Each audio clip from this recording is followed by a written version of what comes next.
বাংলাদেশের July August মাস সবার হৃদয়ে স্মৃতি হয়ে গাঁথা থাকবে। বিশেষ করে 5 আগস্ট যেদিন পতন হয়েছিল শেখ হাসিনার। অনেক ত্যাগ ও কোরবানির মাধ্যমে ছাত্র জনতা পেশিবাদী অপশক্তিকে বিদায় করেছে। জনগণ দেশে আর পেশিবাদী প্রতিদ্বন্দ্বী দেখতে চায় না।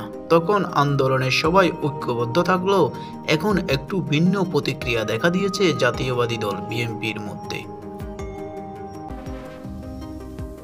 তবে বিএনপির এই ভিন্ন প্রতিক্রিয়া দেখে বাংলাদেশ জামায়াত ইসলাম কেন্দ্রীয় নির্বাহী পরিষদ সদস্য ও ঢাকা মহানগর উত্তরের আমির মোহাম্মদ সেলিমউদ্দিন বলেছেন, 5 আগস্ট ছাত্র জনতার ঐতিহাসিক বিপ্লবের মাধ্যমে আওয়ামী লীগ পেশিবাদের বিদায় এবং নতুন বাংলাদেশ গড়ার সুযোগ সৃষ্টি হয়েছে।